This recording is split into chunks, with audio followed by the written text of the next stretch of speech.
Sir आप शांत हो जाइए, मैं इसे संभालती हूँ।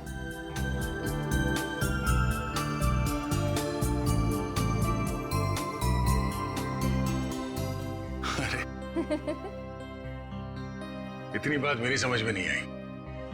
ये बड़े से बड़े मुजरिम को मैं आराम से निपट सकता हूं, पर छोटे बच्चे को संभालना जरा मुश्किल काम है ना। सर एक बात कहूं, आप कुछ भी कर सकते हैं, आपके लिए कोई काम मुश्किल नहीं है। बड़े बड़े गुनहगारों से निपट सकते हैं, छोटे बच्चों को संभाल सकते हैं। बस जरूरत है तो अपने अंदर छुपे हुए दया को बाहर निकालने की,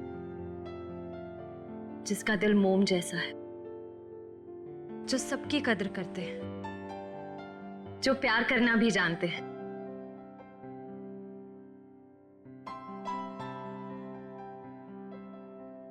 I mean,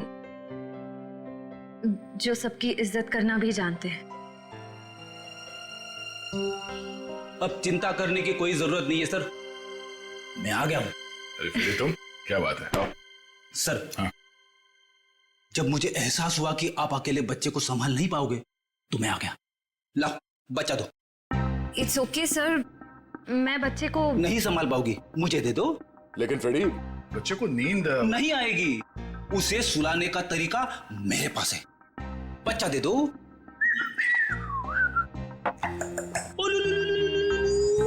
अला ला ला ला ला।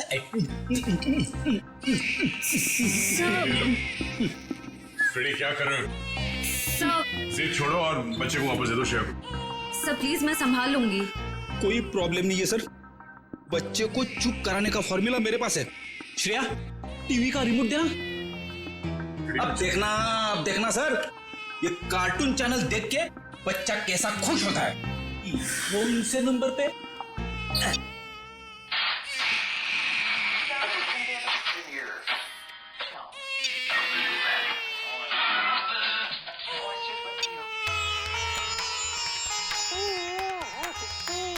फिर एक मिनट, वो शास्त्रीय संगीत वाला चैनल फिर से लगाना।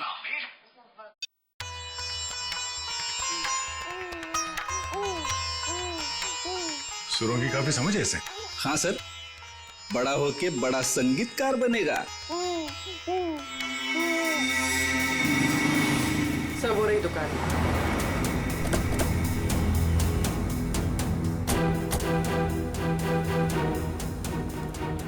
ये लो, कस्टमर के कपड़े हैं, पैक कर दो। हाँ सर, कहिए, कपड़े देने आए हैं या लेने आए हैं? अगर देने आए हैं तो 5 दिन के बाद ही मिलेंगे, और अगर लेने आए हैं तो मैं उम्मीद करता हूँ कि 5 दिन के बाद ही आए होंगे। सर, मैं बहुत ही ईमानदार व्यापारी हूँ और मैंने आज तक अपने किसी भी कस्टमर को कोई भी धोखा नहीं दिया है। हाँ, ये कपड़े आपकी लॉन्ड्री में धुले हैं ना? जी हाँ मैडम, ये हमारी लॉन्ड्री के ही हैं। आप यही जानना चाहते हैं कि ये कपड़े किसके हैं? समझदार लगते हो, बता। हाँ, एक मिनट, रघु बुक दो। मिल गया सर। ये कपड़े किसी गोपी नाम की औरत के हैं। गोपी, एड्रेस भी लिखा होगा उसमें? नहीं सर, एड्रेस तो नहीं है, लेकिन फ़ोन नंबर है। दो।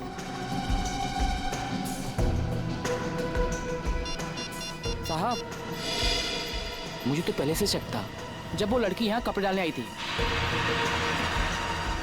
ऐसा क्या किया था उसने? मैडम, मैंने बोला 5 दिन बाद कपड़े लेके जाना। वो बोली मैं 2 दिन में आऊंगी। मैंने कहा नहीं मिलेंगे, तो मुझसे गुस्सा करने लगी। बोली तुम्हें धोबी घाट पर ले आकर उल्टा लटका दूंगी, और किसी के साथ मोटरसाइकिल में बैठकर चली गई। उस मोटरसाइकिल वाले का चेहरा देखा था तुमने? साहब, उस समय शाम हो चुकी थी और वो रोड के उस पार खड़ा हुआ था, तो मैं ध्यान नहीं दे पाया साहब। इस मोबाइल नंबर के जरिए हम उस मोटरसाइकिल वाले तक पहुंच जाएंगे। चुप रहो, समझे? तो एक बार हाँ, उस औरत का नाम गोपी था। Very good. उसके मोबाइल नंबर से उसका घर का पता निकालो। इस केस में इस औरत की पूरी जानकारी चाहिए हमें, ठीक है? रजत, मैं तुम्हें बाद में फोन करता हूं।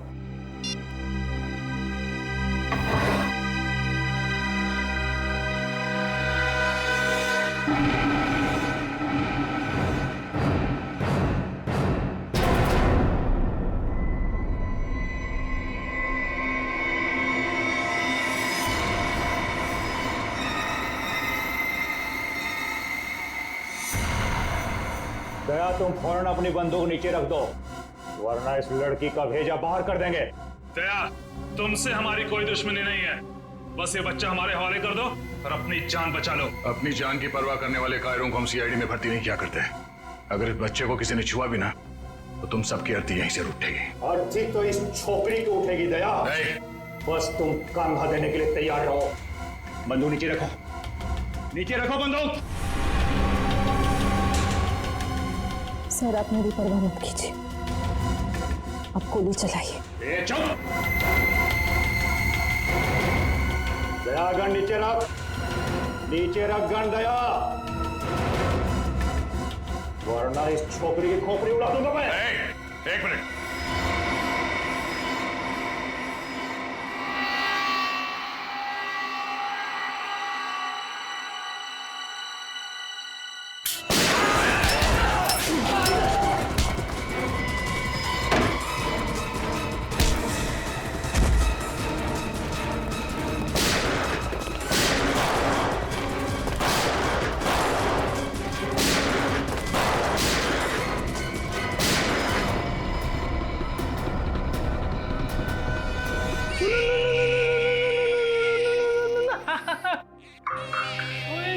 इतना छोटा सा मासूम बच्चा किसी का क्या बिगाड़ सकता है? ये तो कोई राक्षस ही है जो ऐसे मासूम बच्चे पर हमला करने को देखता है। सर उस गुंडे का क्रिमिनल रिकॉर्ड मिल गया। क्या नाम है उसका? उसका नाम शमी है और उस पे कॉन्ट्रैक्ट किलिंग और किडनैपिंग के 3 केसेस चल रहे हैं। कॉन्ट्रैक्ट किलिंग और किडनैपिंग? लेकिन ये सिर्फ कॉन्ट्रैक्ट किलिंग का केस नहीं है, ये कुछ और ही चक्कर है, कोई बड़ी साजिश है ये। सर मोबाइल कंपनी ने गोपी का जो एड्रेस दिया था वो गलत है। गलत है? हाँ सर। मतलब सर ये सब पहले से प्लान था।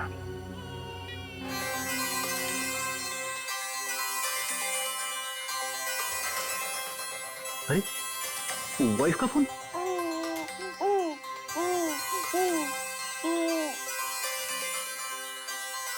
कैसी लगी ट्यूब? अच्छी अच्छी अच्छी। सर कल रात दया सर के घर पे टीवी पर जब शास्त्रीय संगीत आ रहा था तब बच्चा अचानक से शांत हो गया और मुस्कुराने लगा। अच्छा। वैसे आमतौर पे इस तरह की धुन सुनकर बच्चे उछलने लगते हैं। हाँ लेकिन अभी भी फ्रेडी सर की रिंगटोन सुनकर बच्चा कैसे खुश हो गया? सर हो सकता है कि जब से इस बच्चे का जन्म हुआ हो तब से ये शास्त्रीय संगीत सुनता आ रहा। हो सकता है इसके माता पिता में से कोई संगीतकार या गायक हो। कविनगर जाके पता लगाना पड़ेगा कि वहां पर कोई शास्त्रीय संगीत विद्यालय है क्या। ता थई तत थई ता थई तत थई ता थई तत थई तत थई ता थई तत थई ता थई तत। एक मिनट।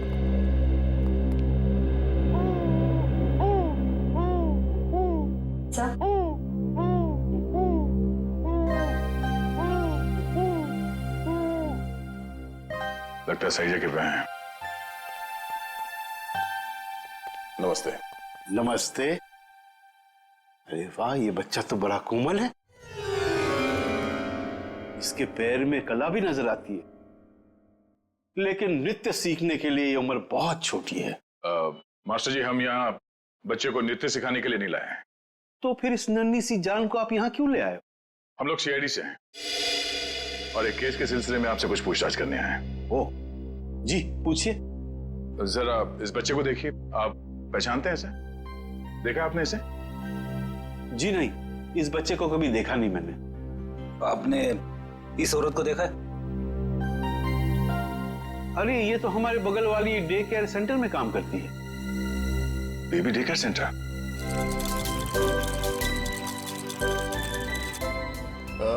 एक्सक्यूज मी, आप इस औरत को पहचानती हैं? ये तो गोपी है, हमारे यहाँ आया का काम करती है, लेकिन हुआ क्या है इसे? कल एक ट्रक एक्सीडेंट में उसकी मौत हो गई है। आप इस बच्चे के बारे में क्या बता सकती हैं? इसका नाम बॉबी है और इसकी माँ का नाम जूही है। ये एलएसटी सोसाइटी में रहती है। LST society?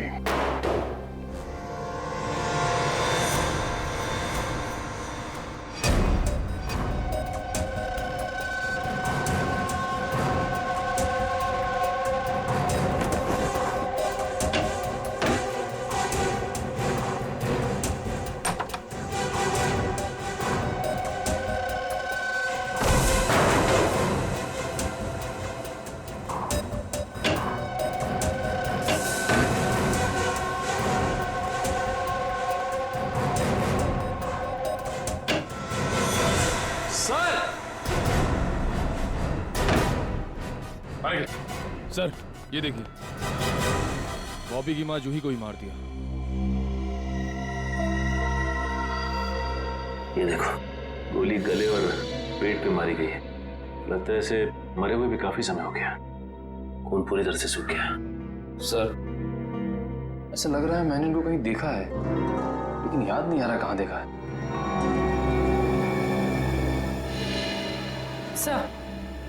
सर वो देखिए,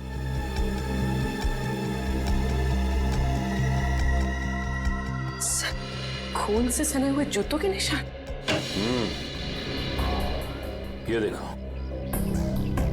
और भी ये चप्पल के निशान तो बिल्कुल वैसे ही है जैसी चप्पल गोपी ने पहनी हुई थी। इस औरत ने जो सैंडल पहने हुए थे, उस सैंडल के नीचे के हिस्से की तरफ हमें खून के कुछ अंश मिले, और वहां से भी हमें सूखा हुआ खून मिला था। अभी कोई संजोग तो नहीं हो सकता है ना सर? पर सर गोपी तो गुनहगारों की साथीदार थी, वो खिड़की से बच्चे को लेकर क्यों भागेगी? ये समझ में नहीं आ रहा कि वो यहाँ आई क्यों थी। वो तो नर्सरी में आया का काम करती थी ना। मगर सर जूही को मारने के बाद बच्चे को अगवा करने की क्या जरूरत थी? एक बच्चे से किसी का क्या फायदा हो सकता है? सर लगता है ये जूही के पति की फोटो है। लेकिन ये जूही के पति की फोटो है नहीं, बल्कि थी। हॉल में इस फोटो पे हार चढ़ा हुआ था। एक काम करो, इस कमरे को अच्छी तरह से छान मारो, देखो क्या मिलता है। सर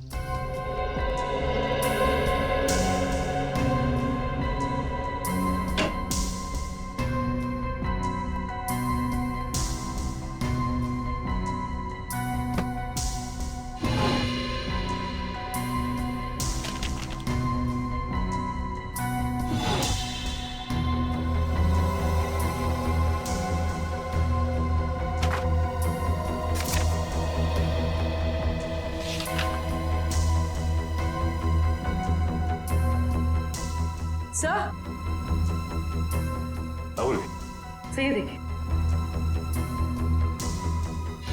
तो जूही एक एक्ट्रेस थी, इसीलिए उसने अपना पोर्टफोलियोज बनाया था। याद आया सर, मैंने इनको एक पंजाबी फिल्म में देखा था, उसमें हीरोइन थी। अच्छा?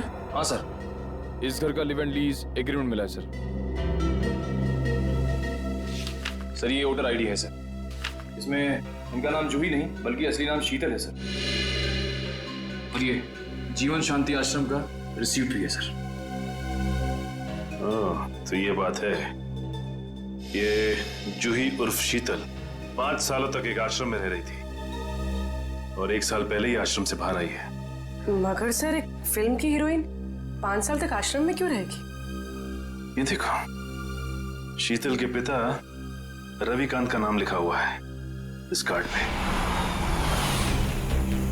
सर ये रहा डॉक्टर रविकांत का घर, बहुत बड़े साइंटिस्ट हैं वो।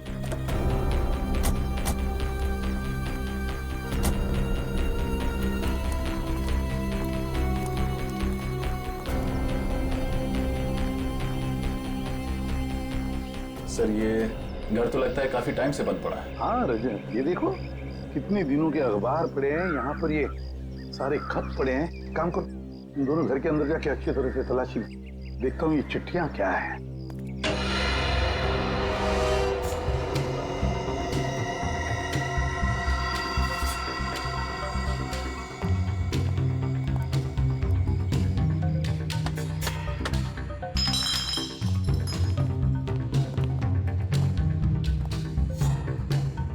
हमसे पहले ही यहाँ कोई आ चुका है, शायद कुछ ढूंढने।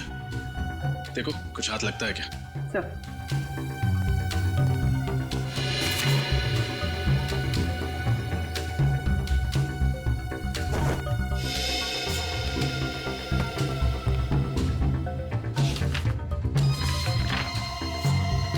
Legal notice?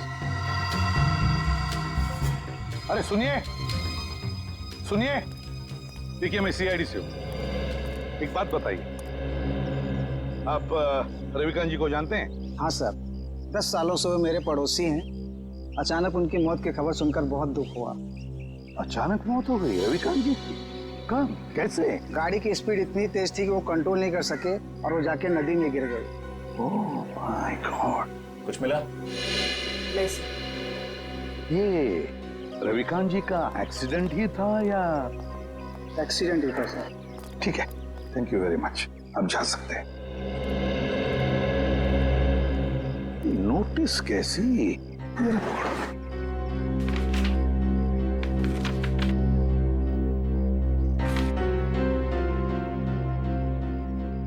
माय गॉड, तो रविकांत जी के घर की नीलामी की नोटिस है।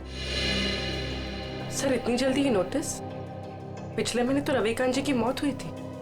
तो पूर्वी पिछले महीने रविकांत जी की मौत होगी, उसके बाद में उनकी बेटी शीतल की मौत। ये कोई कोइंसिडेंस नहीं हो सकता, कोई इत्तेफाक नहीं है, ये कुछ और ही चक्कर है, कुछ ना कुछ तो गड़बड़ जरूर है। और फिर अब शीतल के बच्चे की भी जान को खतरा है। इस रविकांत जी के एडवोकेट से मिलना पड़ेगा, वकील से मिलना पड़ेगा, पता लगाना पड़ेगा इस घर के नीलामी का राज क्या है। ओ, रविकांत जी की प्रॉपर्टी की नीलामी की नोटिस ये तो मैंने बनवाई है, लेकिन आपको कहां से मिली? उनके घर से। एक और बात, उनकी बेटी शीतल का किसी ने खून कर दिया। शीतल का खून? लेकिन ये किसने किया? उन्हीं का पता लगाने ही तो हम आपके पास आए हैं। मैं कुछ समझा नहीं। रविकांत जी और शीतल के बाद इस मकान पर हक किसका बनता है? शीतल जी के बेटे बॉबी का। सिर्फ मकान पर ही नहीं, कसारा में जो 50 एकड़ जमीन है वो भी बॉबी के नाम हो जाएगी। अच्छा, और ये नीलामी का आइडिया किसका था? रविकांत जी के छोटे भाई राकेश का। राकेश? इस राकेश के बारे में और कुछ जानते हैं? जी हाँ, दरअसल उनके परिवार को मैं पिछले 15 साल से जानता हूँ। उनके सारे लीगल मैटर्स मैं ही देखता हूँ। रविकांत और राकेश के पिताजी की जब मृत्यु हुई तो उनके प्रॉपर्टी का सबसे बड़ा हिस्सा रविकांत को मिला और सिर्फ 15% राकेश को। ऐसा क्यों किया उनके पिता? क्योंकि राकेश के तौर तरीके और आलसीपन की वजह से उनके पिताजी काफी नाराज थे और उनको राकेश पर भरोसा नहीं था। तो इस बात से तो राकेश जी को बहुत गुस्सा आया होगा। जी हाँ, बहुत। इतना ही नहीं, उसने अपने भाई के साथ सारे रिश्ते नाते तोड़ दिए थे। फिर अचानक दिवाली के दिन आकर गले मिले और सारे गिले शिकवे दूर हो गए। हो सकता है ये राकेश की चाल हो, रविकांत जी का भरोसा जीतकर उनकी पीठ पर वार करने की। सर ये भी तो हो सकता है कि बॉबी को राकेश जी ने अगवा करवाया हो। ये तो राकेश से मिलकर ही पता चलेगा।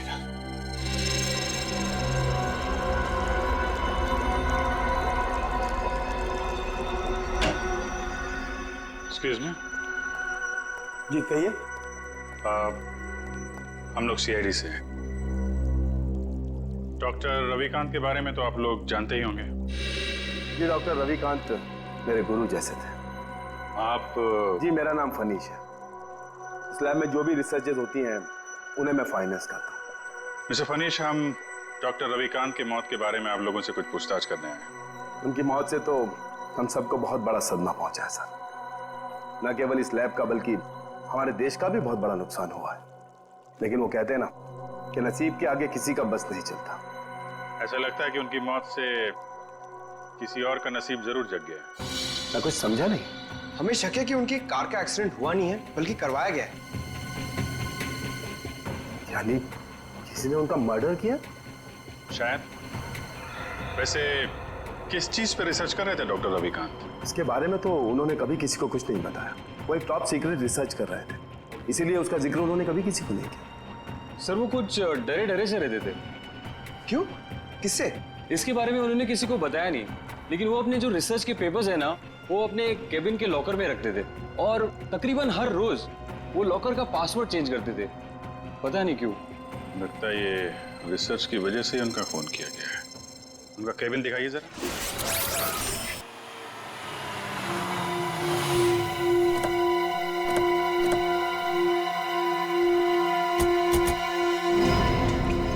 सरकारी तो यहीं खड़ी है, राकेश घर में ही होगा। हाँ,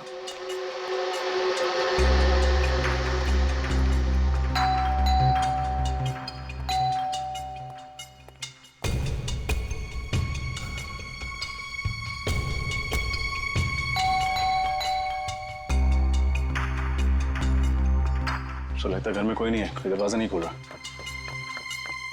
है, घर में कोई तो है, आवाजें आ रही हैं। खोल दो दरवाजा।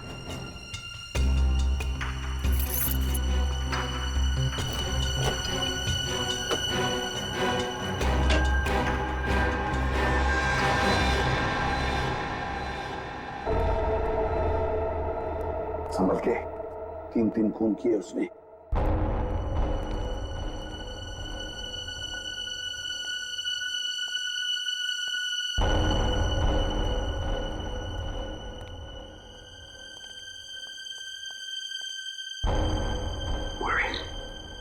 इस तरफ जाओ। सर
कौन है आप लोग?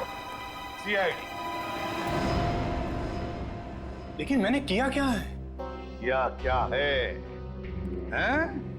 या क्या है? अभी पता चल जाएगा क्या क्या है। इसके घर की अच्छी तरह से तलाशी लो। सर आप पूरे घर की तलाशी ले लीजिए, पर प्लीज मुझे ये तो बताइए कि मेरा गुनाह क्या है? रविकांत और शीतल को क्यों मरवाया तुमने? शीतल का कत्ल हो गया सर? कब और कैसे? कब और कैसे? बड़े भोले बनने की कोशिश कर रहे हो राकेश जी, हैं? सर प्लीज मेरा यकीन मानिए, इसके बारे में मैं कुछ नहीं जानता। झूठ झूठ बोल रहे हो तुम। रविकांत और शीतल को पहले मरवाया और फिर शीतल के बच्चे को अगवा किया। इस औरत को पैसे दिए थे ना तुमने ये सब करने के लिए? क्यों? नहीं सर, मैंने ऐसा कुछ नहीं किया। इस औरत को मैं पहली बार देख रहा हूँ सर। मैं रवि भैया और शीतल का खून क्यों करवाऊंगा? इसलिए, इस जायदाद के लिए। जायदाद के पेपर थे, है ना? क्यों? और तुम ये भी जानते थे कि रविकांत और शीतल की मौत के बाद ये सारी जायदाद शीतल के बेटे के नाम पर हो जाती, और अगर शीतल के बेटे का कुछ कम ज्यादा होता तो ये पूरी की पूरी जायदाद तुम्हारे नाम पर हो जाती। यही चाहते थे ना तुम? जी सर, लेकिन क्या? लेकिन क्या? लेकिन सर मैंने किसी का खून नहीं किया, और ना ही सर मैंने बॉबी को किडनैप करवाया। प्लीज मेरा यकीन मानिए। तुम्हारा यकीन करूं? क्यों? क्यों यकीन करूं तुम्हारा मैं? हैं? कोई सबूत है तुम्हारे पास? तुम्हारा यकीन करूं? क्यों? क्यों यकीन करूं तुम्हारा मैं? हैं? कोई सबूत है तुम्हारे पास? हाँ सर, 1 मिनट।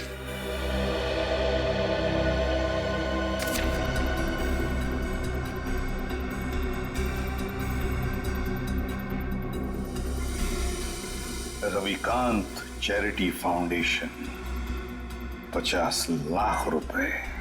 जी सर, जायदाद में जितना भी मेरा हिस्सा था वो सबको बेचकर सारे रुपए में रवि भैया की चैरिटी में डालने वाला था। सर भगवान का दिया हुआ मेरे पास सब कुछ है। पैसों के लिए मैं अपने भैया का खून क्यों करवाऊंगा? सर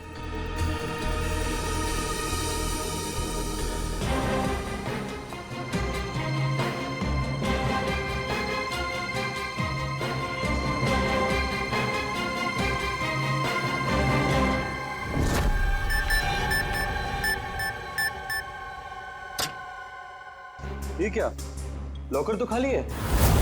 खाली है? अभिजीत, ये देखो अभिजीत, ये रिसर्च पेपर्स हैं, जला दिए गए हैं। वही पेपर है ना? हाँ सर, ये तो वही रिसर्च पेपर्स है जिन पर डॉक्टर रविकांत रिसर्च कर रहे थे, पर उन्होंने ये जलाए क्यों? शायद उन्हें डर होगा कि ये रिसर्च के पेपर किसी गलत हाथों में ना पड़ जाए। पंकज, मिला कोई? नहीं सर, सारी फाइल्स डिलीटेड है। एक फाइल है, इसको मैं खोलने की कोशिश कर रहा हूँ सर, एक सेकंड। सर खुल गई। क्या है इसमें? पता नहीं, साइंस के आई थिंक कोई फॉर्मूलाज है, मेरे तो कुछ समझ में नहीं आ रहा है। मैं देखता हूँ।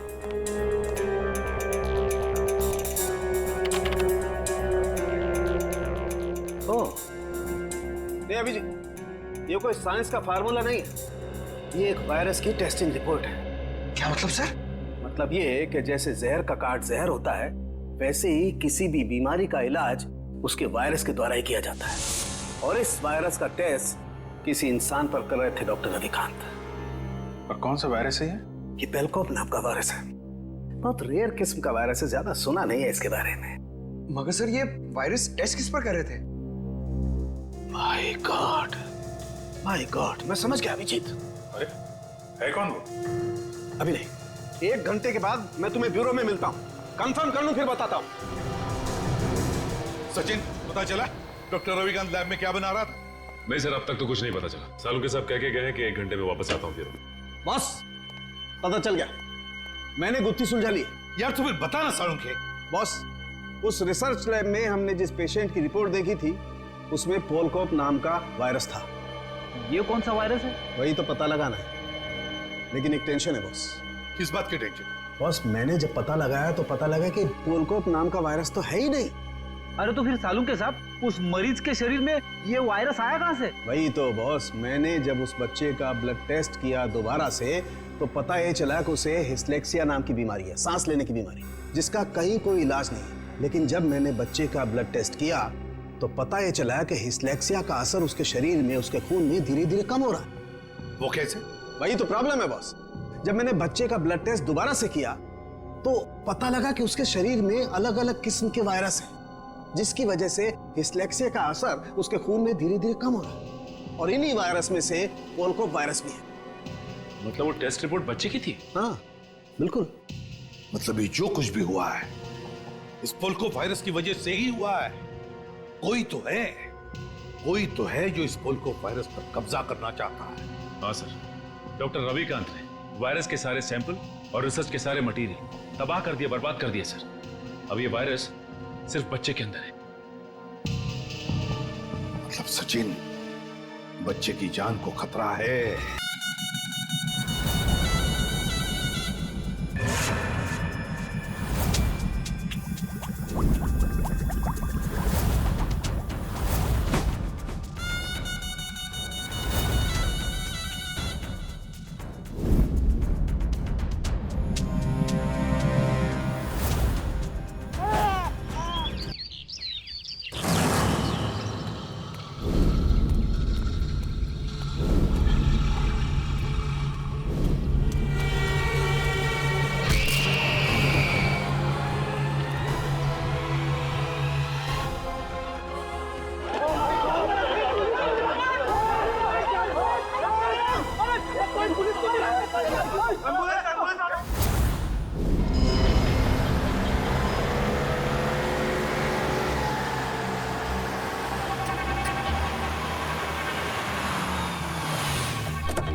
सर ये तो मर चुकी है।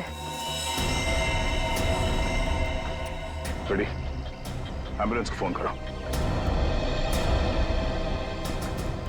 ये सब कैसे हुआ? मैंने देखा था सर। क्या हुआ था? सर हमारे आंखों के सामने एक ट्रक आया और इस औरत को कुचलकर चला गया सर। श्रेया, कुछ मिला? नहीं सर, कुछ भी नहीं मिला। जब ये हादसा हुआ तब आप कहाँ थे? सर हम लोग उस चाय की दुकान पर चाय पीने आए थे, तभी मैंने देखा सर कि ये औरत वहां से भागती हुई आ रही थी सर।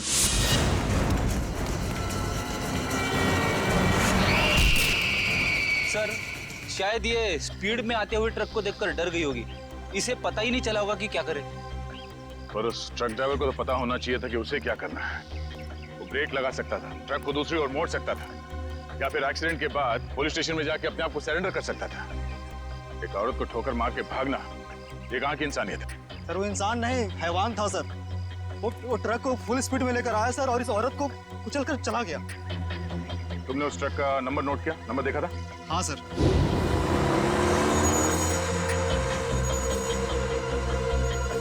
इस औरत के हाथ में कोई पर्स या बैग वगैरह था? नहीं सर। लेकिन सर इस औरत के हाथ में एक बच्चा था। क्या? इस औरत के हाथ में बच्चा था? हाँ सर, इस औरत के हाथ में एक बच्चा था और ये बच्चों को लेकर भाग रही थी। लेकिन सर जब एक्सीडेंट हुआ तो इसके हाथ में कोई बच्चा नहीं था। सर बच्चा था इसके हाथ में और एक मिनट आप ठीक से याद करके बताओ, आपने क्या देखा था? सर मैं अपनी दुकान में था और इस औरत को देखा तो इसके हाथ में एक बच्चा था और ये बच्चे को लेकर भाग रही थी साहब। इन्होंने इस औरत को बच्चे के साथ भागते हुए देखा और इन साहब का कहना है कि इस औरत के हाथ में बच्चा था ही नहीं। पर अगर इस औरत के हाथ में वाकई में बच्चा था तो बच्चा कहाँ गया?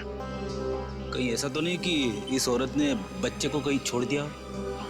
हो सकता है फ्रेडी, उस बच्चे को ढूंढना होगा।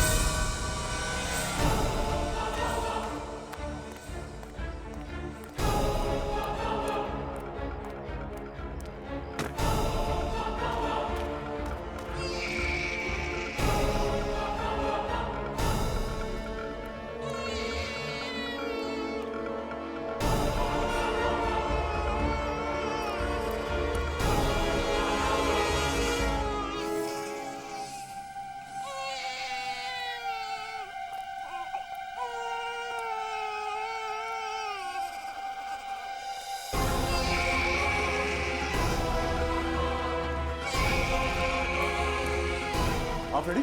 सर बच्चा टोकरी में सर। अरे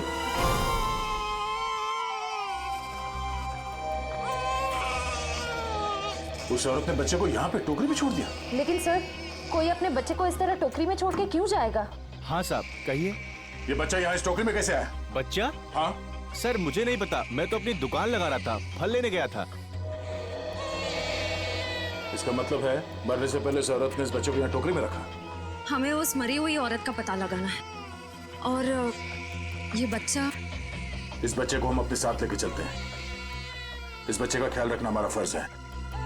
पहले ये पता करते हैं कि इस बच्चे के परिवार में है कौन। सर उस औरत के बैकग्राउंड के बारे में तो कुछ पता नहीं चला, पर डॉक्टर सालुंके ने कुछ जरूरी बात पता लगा ली है। वो क्या? दया, इस औरत का और उस बच्चे का खून का कोई रिश्ता नहीं। क्या इस बच्चे का और उस औरत का डीएनए मैच नहीं हो रहा है? जी सर।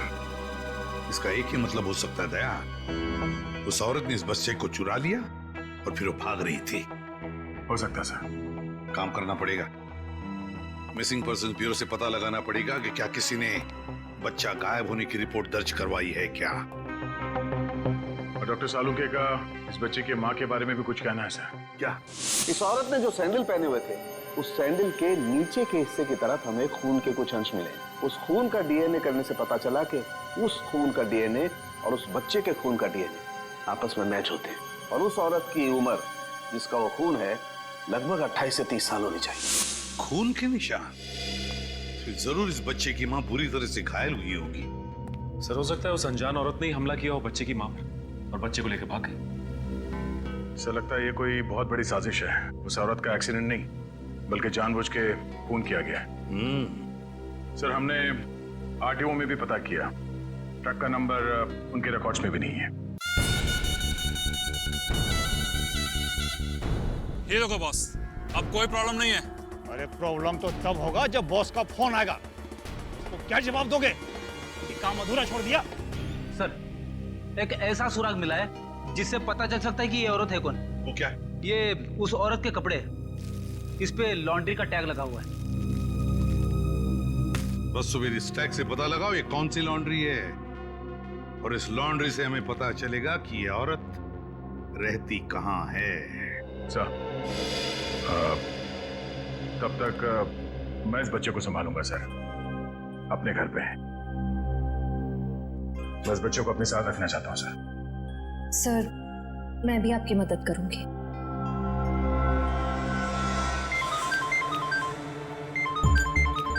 उसी का फोन है।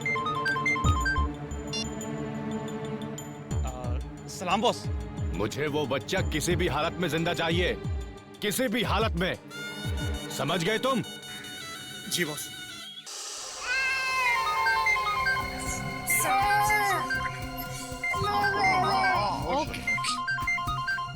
एसपी साहब का फोन। Hello sir. क्या बच्चे के शरीर में वायरस इंजेक्ट किया गया? सर लगता है इसीलिए उसका टेम्परेचर उतर नहीं रहा, उसे बुखार है सर। हाँ सर, हम लोग वहीं जा रहे थे। ठीक है सर, ओके चलो।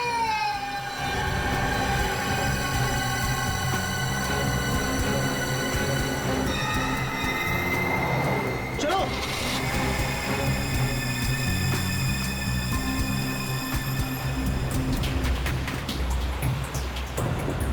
बॉबी का बुखार तो बढ़ता ही जा रहा है।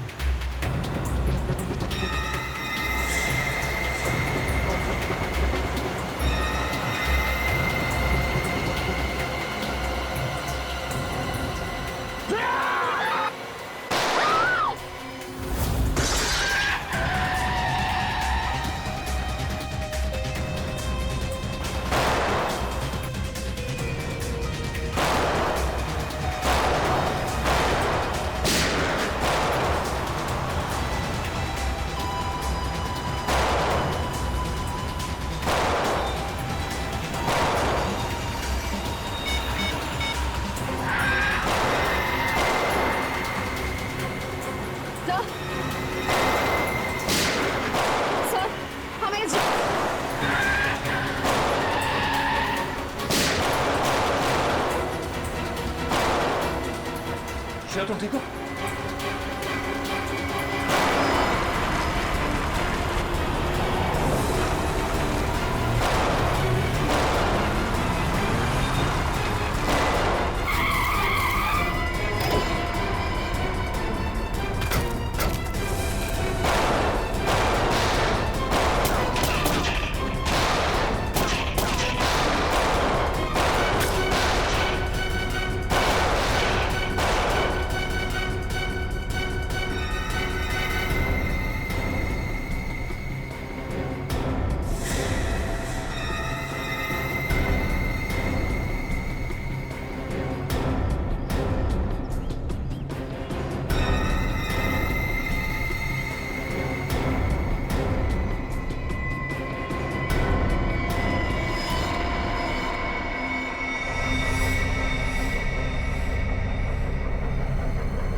गोली खत्म हुआ श्रेया।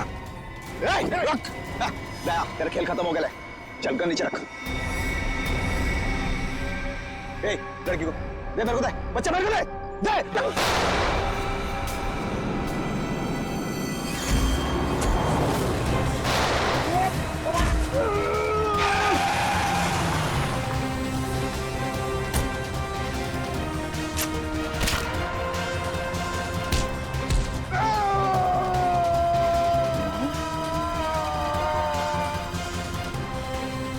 शेर का शिकार करने निकले थे गीदड़ लोग।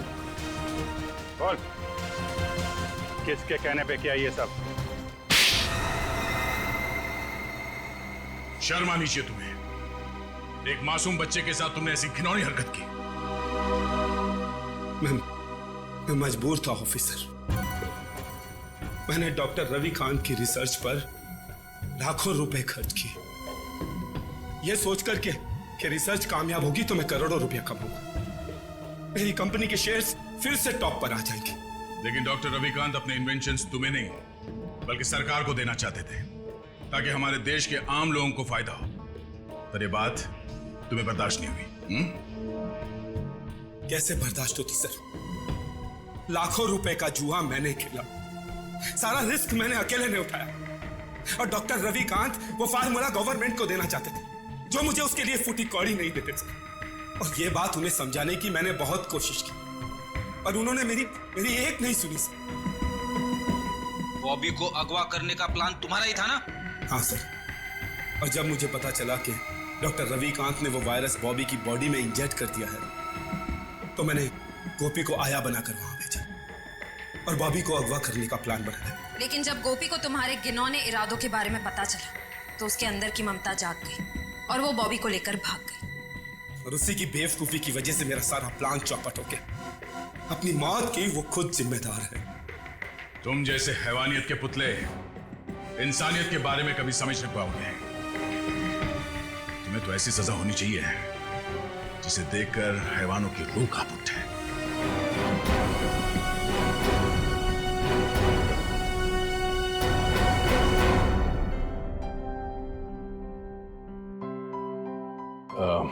सर, हमें इस बच्चे के भविष्य के लिए कुछ करना चाहिए। हाँ, इसके भविष्य का पूरा बंदोबस्त करके रखा है।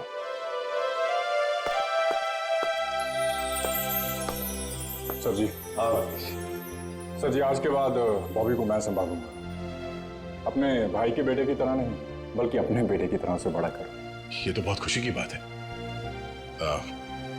लेकिन जिंदगी में कभी इस बच्चे को किसी मदद की जरूरत पड़े तो हमें जरूर याद करना। बहुत खुशी होगी हमें। Thank you.